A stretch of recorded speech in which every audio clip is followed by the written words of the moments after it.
Saya lari, hujan. Tiba terjatuh.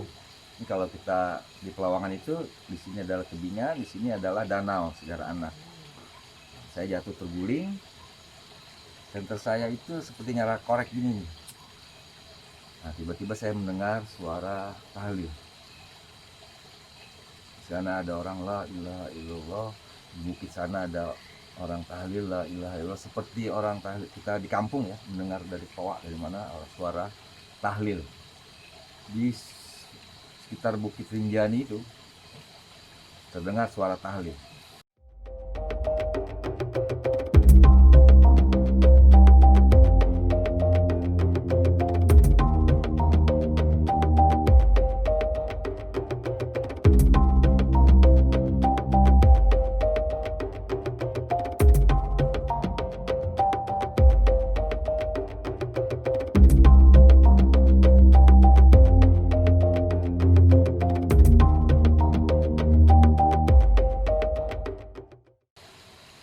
Jadi pada bulan semester awal di ITB waktu itu gua diajakin kawan yang juga teman SMA, namanya Ucu Masudi.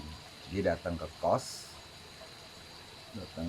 bilang ke gua, "Ruh, liburan semester ini kita naik Gunung Rinjani yuk." Wah, Cuk, gua nggak punya duit, Cuk. Rinjani kan butuh duit banyak tuh. Lu punya duit berapa? Gua paling punya duit 20.000. Nggak cukup tuh buat tiket kereta aja waktu itu ya, 7.000 perak kalau nggak salah ya, ke naik kereta Gaya Baru, kereta yang paling murah tuh ke Surabaya. Udah tenang aja, ntar gua tangin lah, gua pinjemin lo. Oh iya, udah kalau gitu. Sama siapa aja, Cu? Sama teman gua anak elektro ITB, namanya Indra tuh beda SMA, dia SMA Al Azhar. Gue sama Ucu sama-sama SMA 8 kan. Kebetulan waktu SMA gue juga ada demen naik gunung, si Ucu juga suka naik gunung, cuma nggak pernah bareng. Nah akhirnya pas liburan berangkatlah kita dari Jakarta ya, dari Depok, dari rumahnya Ucu kita ke Pasar Senen, stasiun Pasar Senen. Sampai Pasar Senen ternyata kita telat, keretanya udah jalan. Wah akhirnya ya udah malu, Cu. Waduh gimana nih, gue balik ke rumah lagi, tengsin nih. Udah kita nginep di rumah aja, di rumahnya Cu di Depok. Jadi kita baliklah tuh bertiga Depok, biar jalan bareng. Nah, besoknya kita nggak telat, alhamdulillah nggak telat, naik kereta Gaya Baru. Kita langsung ada paket ke Bali waktu itu. Di kereta ya, kita bertiga naik kereta itu kan di setiap stasiun juga berhenti kan. Tahu dulu, zaman dulu itu kereta sangat penuh ya, ada yang tidur di bawah kursi macam-macam lah. Akhirnya sampai Surabaya, kita lanjut langsung ke Banyuwangi. Kereta ke Banyuwangi, turun kita di Banyuwangi, dijemput sama bus PJKA. Oh sebelum turun itu gue kan bawa ransel tuh, ransel tentara, ransel yang bahan kain itu tendanya gede, gue yang bawa, ada di belakang gini, jadi kayak guling gitu kan. Nah, pas turun itu kan orang banyak, wah ternyata guling gue ini nyenggol numpang lain tuh cewek gitu ya, cewek orang. Aduh mas, ini bantalannya gulingnya nyenggolnya, waduh maaf mbak, gini. Akhirnya kita sampailah itu satu bus sampai Denpasar tengah malam. Jadi kita nyebrang, diantar bus PJKA ke Denpasar, terminal Denpasar. Itu sekitar 1:30 kali ya. Lalu tengah malam kita berniat tidur di terminal karena nggak ada kendaraan yang menuju Padang Bay. Sepi waktu itu. Jadi yang nggak banyak yang sampai Denpasar. Nah tiba-tiba cewek yang tadi itu, rombongan cewek ada 3 orang juga nih, kita bertiga, dia bertiga. Nah nyamperin kita bertiga nih. Mas bang, tolong anterin dong. Kemana mbak? Dia takut, mungkin karena tengah malam rumah mereka nggak berani jalan sendiri, nggak ada angkot juga. Rumah saya nggak jauh mas, paling jalan sekitar 15 menit. Tolong temenin mas. Wah karena nggak tahu mereka percaya sama kita, apa kita tampang baik-baik atau nggak tahu kenapa mereka percaya gitu. kita dianterin, padahal kita bertiga juga.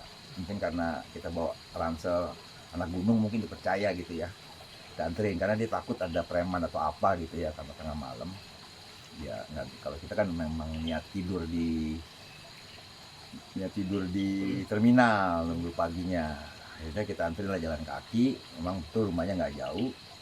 Nah, kebetulan yang buka rumah zaman dulu kan belum ada HP tuh, jadi ketok-ketok, bapaknya yang bukain, dianterin. Oh, kenalin ini kawan dari ini. Nah, kita dipersilahkan nginap sama orang tua si cewek tadi, orang Bali. Dia juga bawa 2 temannya, bukan orang Bali, mungkin lagi liburan juga kali, tapi mereka kayaknya udah kerja waktu itu. Udah kita nginap. Pagi-pagi itu langsung disediain nasi goreng. Mau kemana ditanya sama bapaknya ajak ngobrol pagi. Kita mau ke Padang, ya udah saya antar.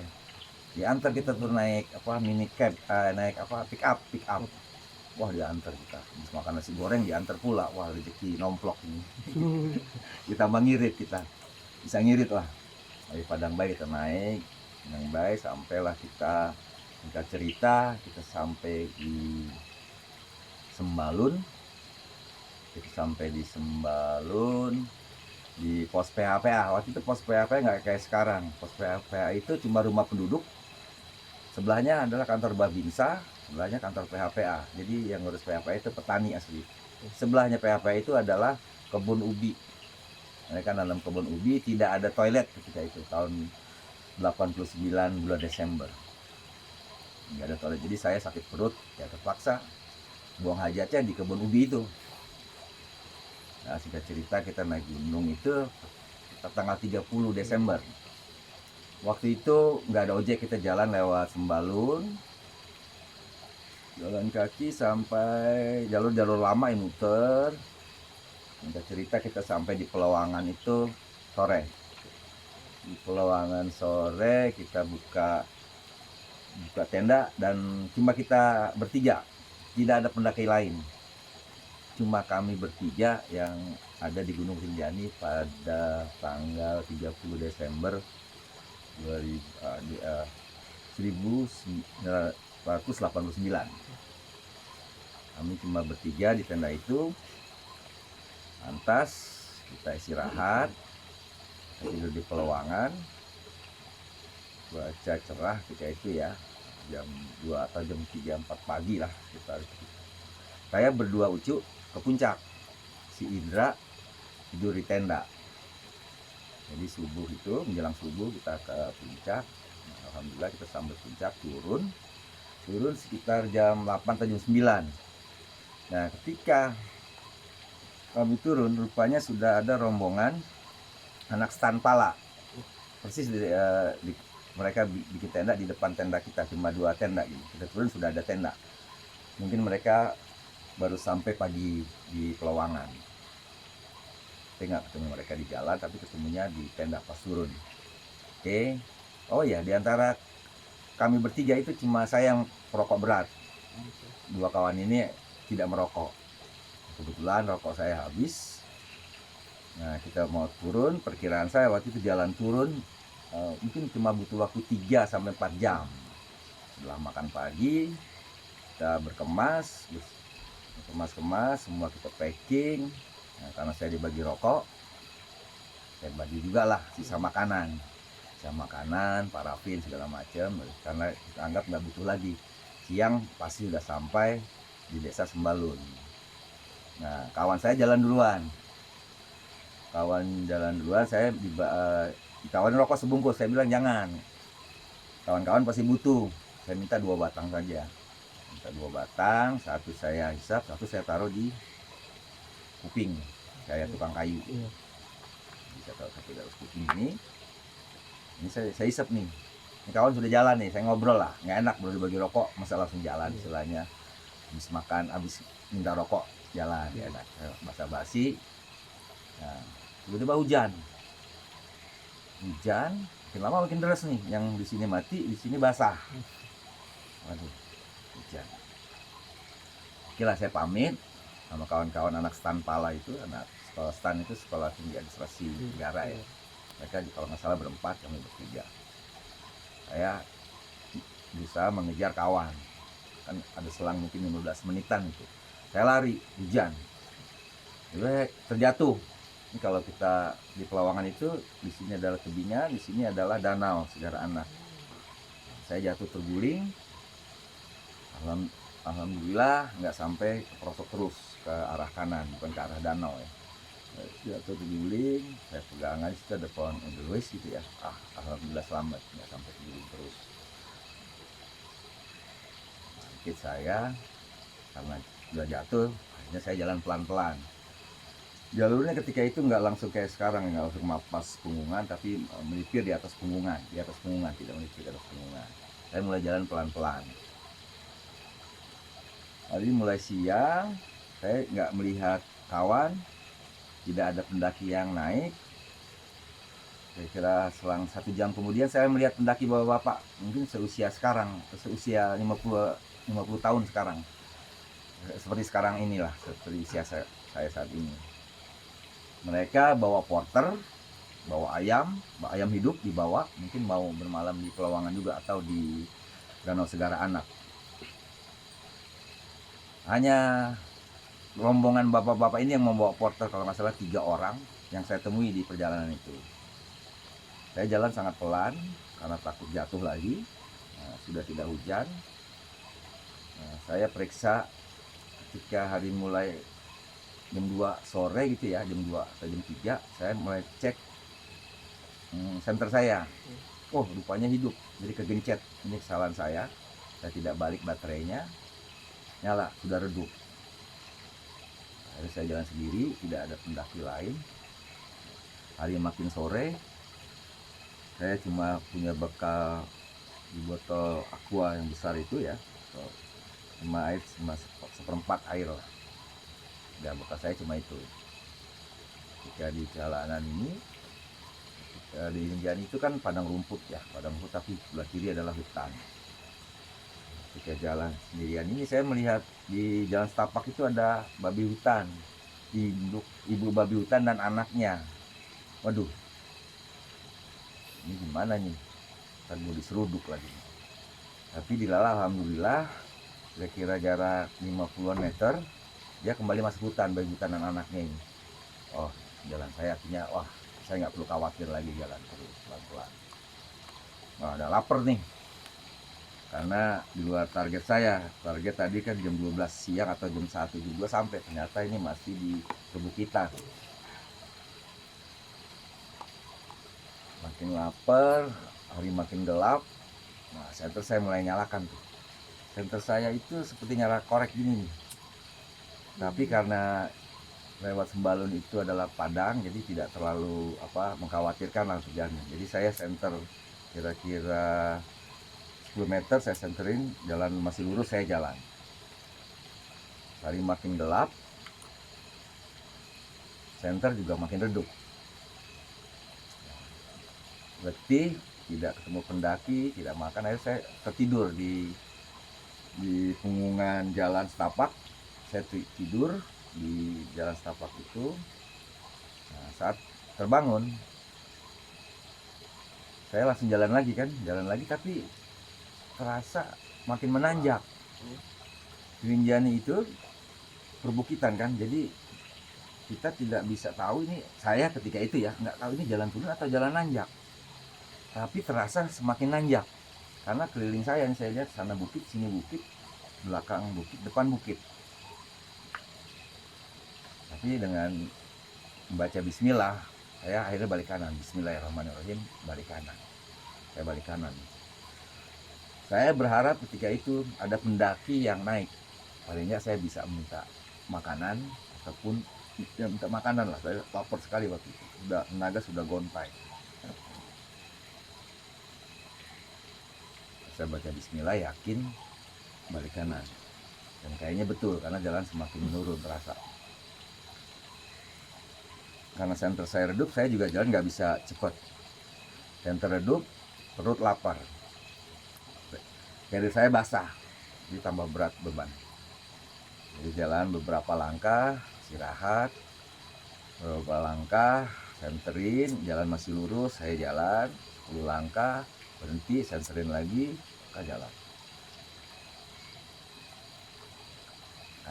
ngantuk, saya tertidur. Tapi kali ini saya tertidur, kaki saya lonjorkan ke arah jalan turun, biar nanti nggak kayak tadi saya kapok kalau tiba-tiba jalan menanjak lagi, kan jalan masih serupa, masih turun naik.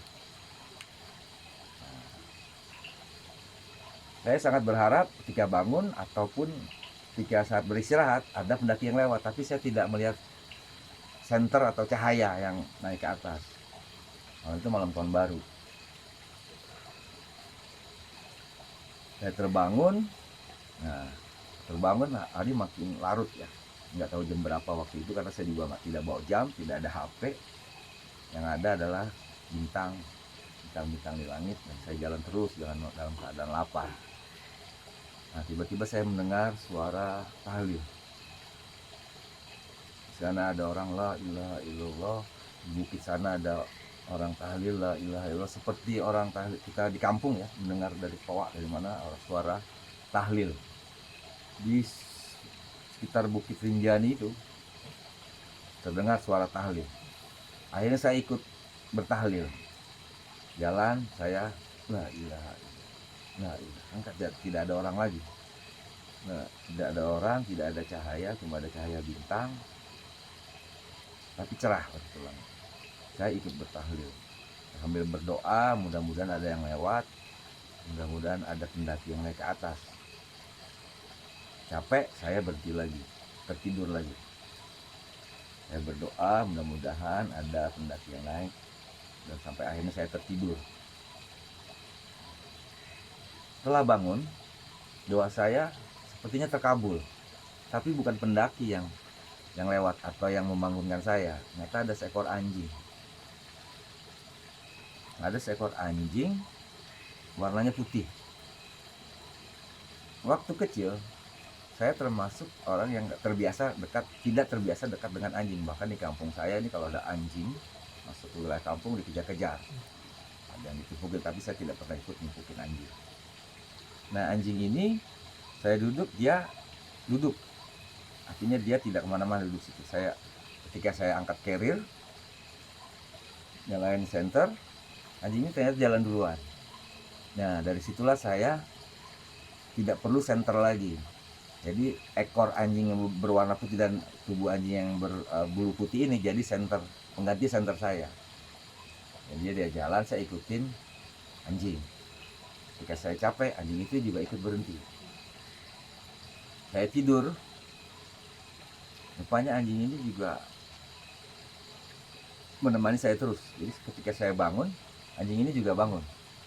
Dia jalan terlebih dahulu. Saya tidak pakai senter lagi sejak saat itu. Jadi anjing jalan, saya paling kuat tuh jalan paling 10 meter, 20 meter, letih, tidak punya tenaga lah. Tidur lagi, anjing itu juga tetap ada. Saya juga tidak yakin jika itu apakah akan sampai di desa semula, di desa Sembalun tempat PHPA atau kawan saya tempat kita pertama kali naik, atau bukan. Bagi saya yang penting adalah saya sampai jalan desa yang sudah agak besar, dan saya sekarang ada teman, adalah seekor anjing. Tidak ada juga pendaki yang naik ke atas. Namun karena sudah larut, karena sudah malam tahun baruan, saya juga nggak ngerti waktu itu sudah jam berapa. Nah, pada akhirnya saya ikutin jalan desa ini, jalan setapak ya, tapi agak lebar. Saya lihat cahaya rumah, alhamdulillah. Ini sampai desa. Begitu melihat cahaya rumah dari lampu pelita atau apa ya zaman dulu itu, saya yakin ini sampai desa. Paling enggak saya ketemu penduduk, saya bisa makan atau bisa menginap. Setelah itu saya langsung menghampiri rumah yang pertama. Saya ketok-ketok pintu, Bu. Saya tanya sama bapak-bapak ketika itu, Pak, tahu pos PHPA enggak? Mereka nggak tahu. Wah, nggak tahu. Waduh, kayaknya bukan pos PHPA nih. Saya mungkin nggak ketemu kawan nih, tapi nggak apa-apa lah. Yang penting dari rumah penduduk. Saya sih ketika itu berharap diajak menginap, karena saya udah letih sekali. Nah, sudah saya jalan lagi, juga ada ketemu orang, saya lupa itu ketemu orang di tengah jalan atau di mana gitu ya. Saya tanya lagi, Pak, kantor PHPA di mana? Nggak tahu juga. Waduh, saya ingat kantor PHPA itu dekat kantor Babinsa. Kalau kantor Babinsa di mana, Pak? Oh, dekat, kira-kira 200 atau 300 meter lagi. Alhamdulillah, berarti betul jalan ini.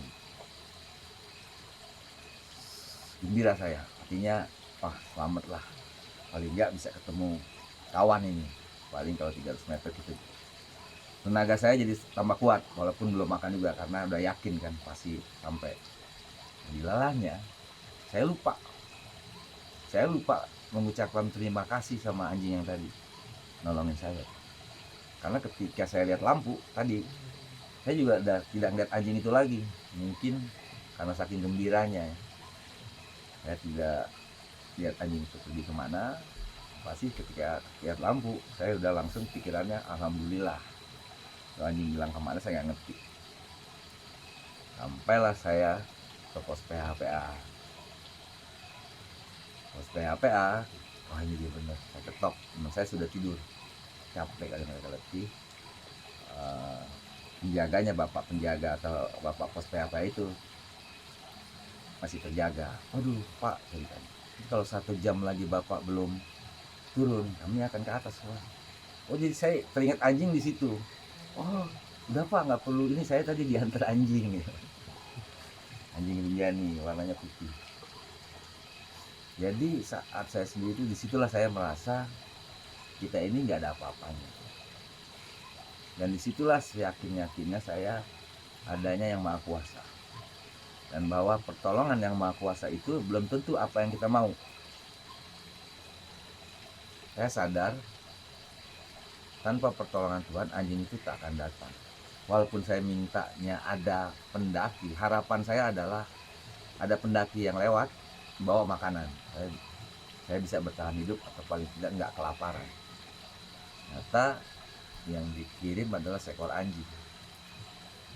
Dan nanya, anjingnya yang berwarna putih pula. Kalau anjing warna hitam mungkin nggak ada gunanya juga, tanda kutip ya. Paling nggak ya mungkin pasti ada gunanya, bisa jadi teman. Tapi yang dikirim adalah, atau yang datang ya, adalah anjing berbulu putih. Dan itu adalah jadi cahaya buat saya ketika itu.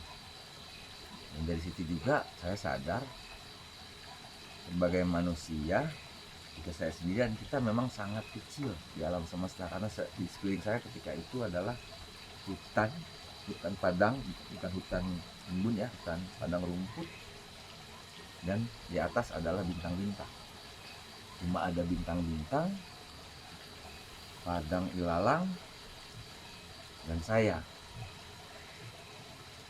Dan saya sangat kecil saat itu, tidak berdaya, tapi alhamdulillah masih nyawa masih panjang, paling tidak saya diselamatkan, menurut saya gitu, diselamatkan oleh Tuhan lewat seekor anjing. Jadi saya jalan ke tujuan yang benar, ke desa yang benar. Dari situ juga saya belajar bahwa manusia atau saya sendiri adalah minoritas. Saya adalah minoritas di alam semesta. Banyak jutaan bintang di langit, jutaan makhluknya. Saya mendengar suara entah orang tahlil, entah itu siapa, entah mungkin juga halusinasi saya, tapi yang pasti saya mendengar jelas orang suara tahlil berkumandang dari sekeliling gunung. Nah, saat itu saya juga ikut bertahlil, ikut memuji nama Tuhan. Nah, setelah bertahlil itu saya tidur, datanglah anjing ketika saya bangun. Dan itu ya percaya nggak percaya, tapi saya jadi sangat yakin. Disitulah setinggi-tingginya iman saya. Karena di alam di tengah malam ya sendirian, cuma kalau kita menghadap langit melihat berjuta bintang, di kuping saya terdengar orang bertahlil, saya ikut bertahlil. Dan kenyataannya ada seekor anjing yang jadi pengganti sandal saya. Jadi ketika sampai situ, bapak itu sangat ya gembira juga, temannya juga, wah mana aja lo, kata kawan. wah gue jatuh tadi Ci, gini ya, alhamdulillah penting selamat lah. Tapi yang buat pengalaman itu jadi apa ya, jadi modal saya bahwa manusia itu adalah makhluk minoritas di alam semesta. Artinya kita itu tidak boleh merasa berkuasa atau merasa bisa segalanya. Kita ini adalah makhluk lemah. Kita butuh bantuan dari siapapun apapun. Saya yang tidak pernah memelihara anjing ternyata ditolong sama seekor anjing. Nah, menurut kepercayaan saya juga anjing itu adalah binatang yang najis. Artinya binatang yang menurut kepercayaan saya dianggap najis pun bisa jadi penolong atau jalan Tuhan untuk menolong saya dengan mengirim seekor anjing. Jadi itulah kisah saya di Rinjani, dan 2 atau 3 tahun belakangan saya juga ke Rinjani lagi, ngajak anak saya yang kebetulan anak pertama saya namakan Rinjani, Kolisa Amalia Putri Rinjani. Ini sebagai bentuk penghargaan buat kawan baik saya, Mas Budi. Dan dia itu sampai sekarang utangnya belum saya bayar. Utangnya 60.000 belum saya bayar, tapi si Ucu ini memang orang baik. Sekarang dia di Jepang, punya istri orang Jepang. Alhamdulillah dia sehat. Waktu tsunami di Miyagi dia selamat, alhamdulillah.